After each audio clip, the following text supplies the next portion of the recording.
بسم اللہ الرحمن الرحیم۔ السلام علیکم دوستوں، ہارون رشید رحمۃ اللہ علیہ کا ایک بیٹا تھا جس کی عمر تقریباً 16 سال کی تھی۔ وہ بہت کثرت سے زاہدوں اور بزرگوں کی مجلس میں رہا کرتا تھا اور اکثر قبرستان چلا جاتا۔ وہاں جا کر کہتا کہ تم لوگ ہم سے پہلے دنیا میں تھے، دنیا کے مالک تھے، لیکن اس دنیا نے تمہیں نجات نہ دی حتیٰ کہ تم قبروں میں پہنچ گئے۔ کاش مجھے کسی طرح خبر ہوتی کہ تم پر کیا گزری ہے اور تم سے کیا کیا سوالات جواب ہوتے ہیں۔ اور اکثر یہ شعر پڑھا کرتا، مجھے جنازے ہر دن ڈراتے ہیں اور مرنے والوں پر رونے والیوں کی آوازیں مجھے غمگین رکھتی ہیں۔ ایک دن وہ اپنے باپ بادشاہ کی مجلس میں آیا۔ اس کے پاس وزراء، امراء سب جمع تھے اور لڑکے کے بدن پر ایک کپڑا معمولی اور سر پر ایک لنگی بندھی ہوئی تھی۔ اراکین سلطنت آپس میں کہنے لگے کہ اس پاگل لڑکے کی حرکتوں نے امیر المومنین کو بھی دوسرے بادشاہوں کی نگاہ میں ذلیل کر دیا۔ اگر امیر المومنین اس کو تنبیہ کریں تو شاید یہ اپنی اس حالت سے باز آ جائے۔ امیر المومنین نے یہ بات سن کر اس سے کہا کہ بیٹا، تو نے مجھے لوگوں کی نگاہ میں ذلیل کر رکھا ہے۔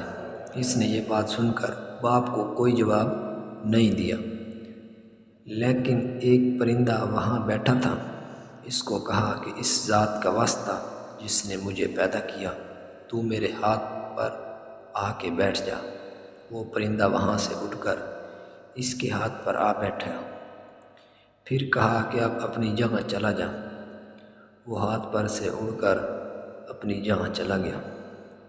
اس کے بعد اس نے عرض کیا کہ ابا جان، اصل میں آپ دنیا سے جو محبت کر رہے ہیں اس نے مجھے رسوا کر دیا۔ اب میں نے یہ ارادہ کر لیا ہے کہ آپ سے جدائی اختیار کر لوں۔ یہ کہہ کر وہاں سے چل دیا اور ایک قرآن شریف ساتھ اپنے لے لیا۔ چلتے ہوئے ماں نے ایک بہت قیمتی انگوٹھی بھی اس کو دے دی کہ احتیاج کے وقت اس کو فروخت کر کے کام میں لائے۔ وہ یہاں سے چل کر بصرہ پہنچ گیا اور مزدوروں میں کام کرنے لگا۔ ہفتے میں صرف ایک دن شنبہ کو مزدوری کرتا اور 8 دن تک وہ مزدوری کے پیسے خرچ کرتا، اور 8ویں دن بھی شنبہ کو مزدوری کر لیتا اور 1 درہم اور 1 دانک یعنی درہم کا چھٹا حصہ مزدوری لیتا۔ اس سے کم یا زیادہ نہ لیتا، 1 دانک روزانہ خرچ کرتا۔ ابو عامر بصری رحمۃ اللہ علیہ کہتے ہیں کہ میری ایک دیوار گر گئی تھی۔ اس کو بنوانے کے لیے میں نے کسی معمار کی تلاش میں نکلا۔ کسی نے بتایا ہوگا کہ یہ شخص بھی تعمیر کا کام کرتا ہے۔ میں نے دیکھا کہ نہایت ہی خوبصورت لڑکا بیٹھا ہے، ایک زنبیل پاس رکھی ہے اور قرآن شریف دیکھ کر پڑھ رہا ہے۔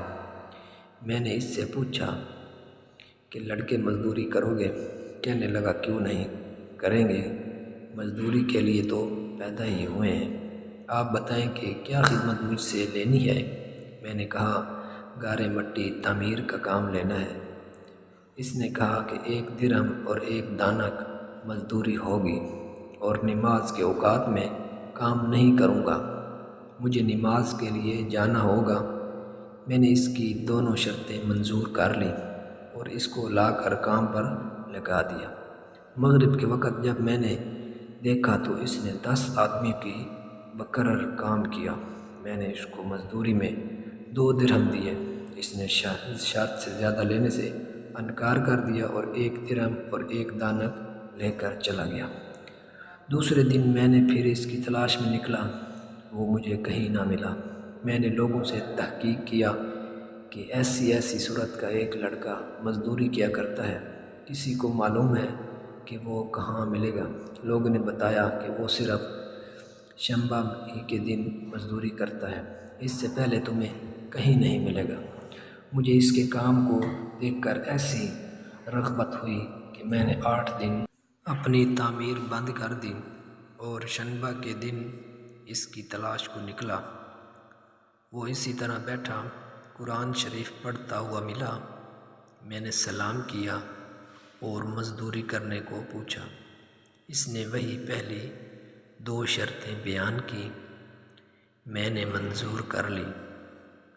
وہ میرے ساتھ آ کر کام میں لگ گیا۔ مجھے اس پر حیرت ہو رہی تھی کہ پچھلے شنبہ کو اس اکیلے نے 10 آدمیوں کا کام کس طرح کر لیا۔ اس لیے اس مرتبہ میں ایک جگہ چھپ کر کہ وہ مجھے نہ دیکھے اس کے کام کرنے کا طریقہ دیکھا تو یہ منظر دیکھا کہ وہ ہاتھ میں گارا لے کر دیوار پر ڈالتا ہے اور پتھر اپنے آپ ہی ایک دوسرے کے ساتھ جڑتے چلے جاتے ہیں۔ مجھے یقین ہو گیا کہ یہ کوئی اللہ کا ولی ہے اور اللہ کے اولیاء کے کاموں کی غیب سے مدد ہوتی ہی ہے۔ جب شام ہوئی تو میں نے اس کو 3 درہم دینا چاہے۔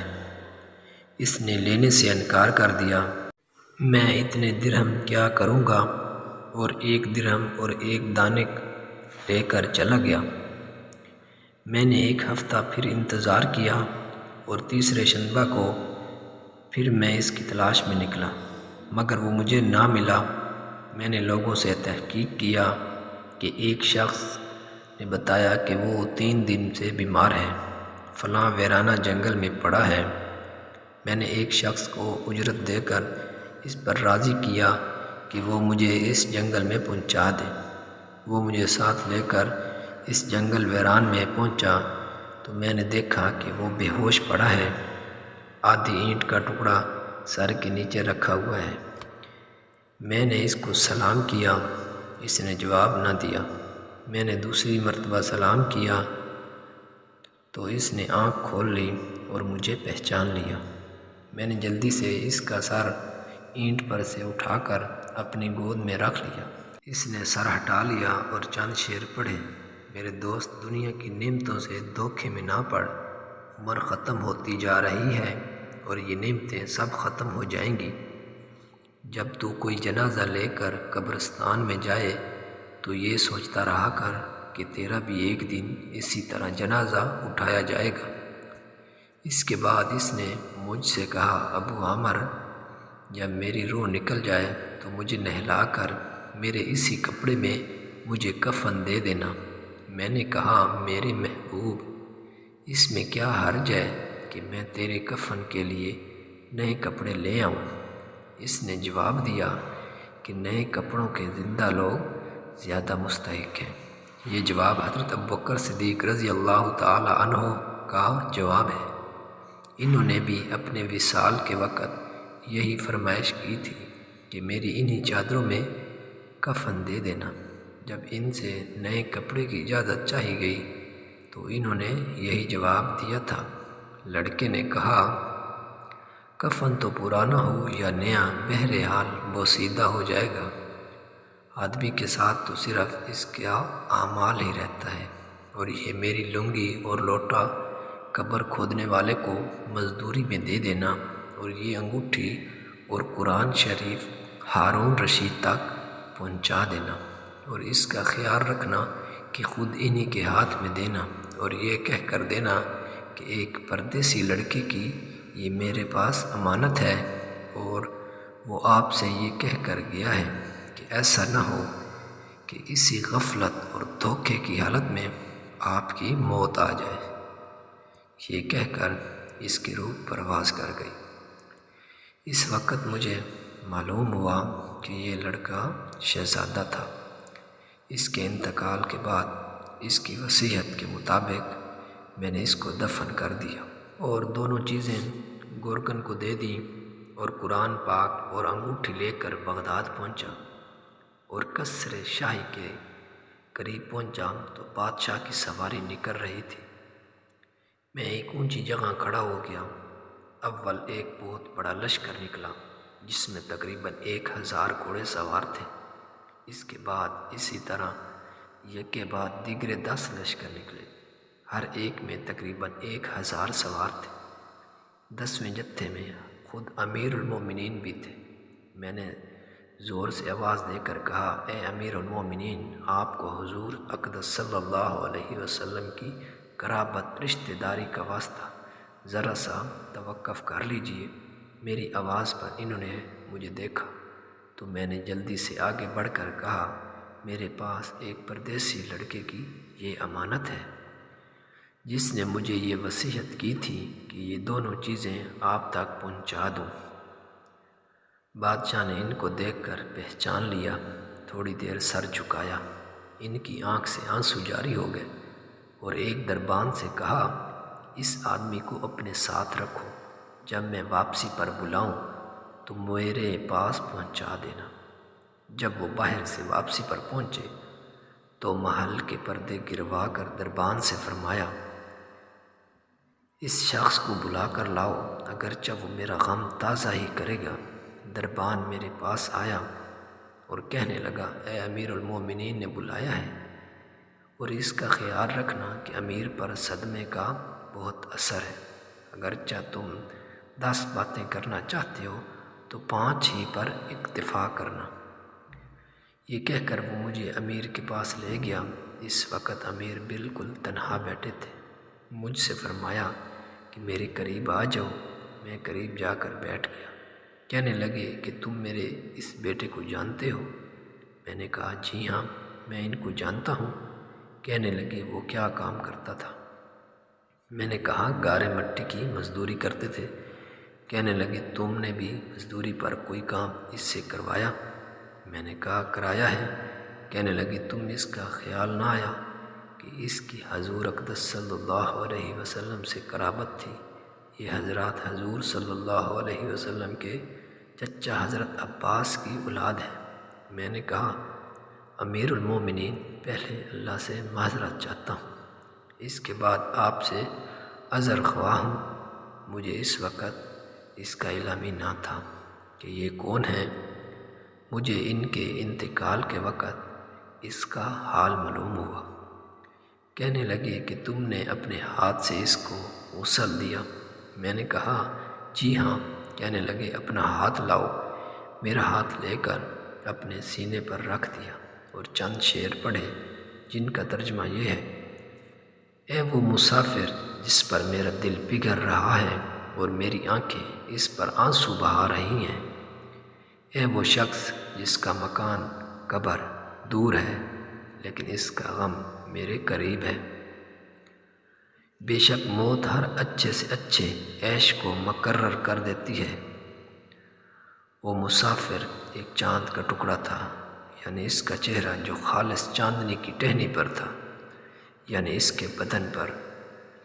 پس چاند کا ٹکڑا بھی زمین سے قبر میں پہنچ گیا اور چاندنی کی ٹہنی بھی قبر میں پہنچ گئی۔ اس کے بعد ہارون رشید نے بصرہ کی اس قبر پر جانے کا ارادہ کیا۔ ابو عامر رحمۃ اللہ ساتھ تھے۔ اس کی قبر پر پہنچ کر ہارون رشید نے چند شعر پڑھے جس کا ترجمہ یہ ہے، اے وہ مسافر جو اپنے سفر سے کبھی بھی نہ لوٹے گا، موت نے کم عمری کے ہی زمانے میں اس کو جلدی سے اچک لیا۔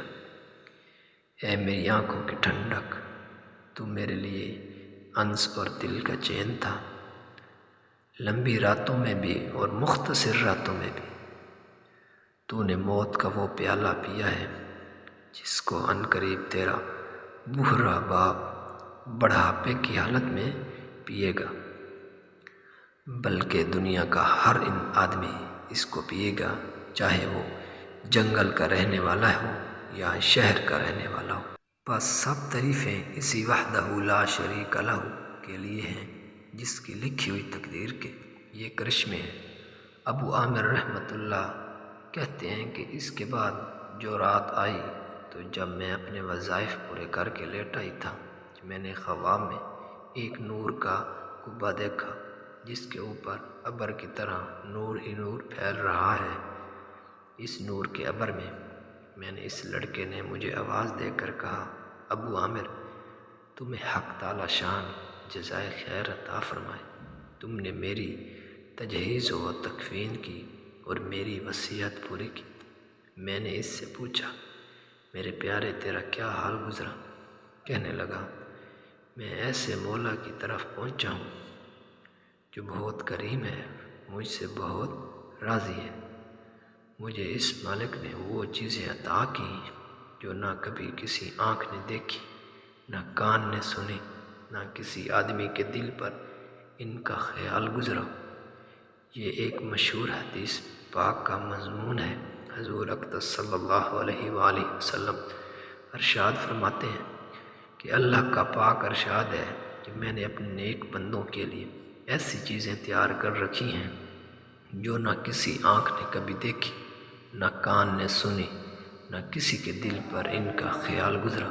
حضرت عبداللہ بن مسعود فرماتے ہیں تورات میں لکھا ہے کہ حق تعالی شان نے ان لوگوں کے لیے جن کے پہلو رات کو خواب گاہوں سے دور رہتے ہیں، یعنی تہجد گزار کے لیے وہ چیزیں تیار کر رکھی ہیں جن کو نہ کسی آنکھ نے دیکھا ہے، نہ کان نے سنا، نہ کسی آدمی کے دل پر ان کا خیال گزرا، نہ ان کو کوئی مقرر فرشتہ جانتا ہے۔ اور یہ مضمون قرآن پاک میں بھی ہے، کسی شخص کو خبر نہیں جو آنکھوں کی ٹھنڈک کا سامان ایسے لوگوں کے لیے خزانہ غیب میں موجود ہے۔ اس کے بعد اس لڑکے نے کہا، حق تعالی شان نے قسم کھا کر فرمایا ہے کہ جو بھی دنیا سے اس طرح نکل آئے جیسا میں نکل آیا، اس کے لیے یہی اعزاز اور اکرام ہے جو میرے لیے ہے۔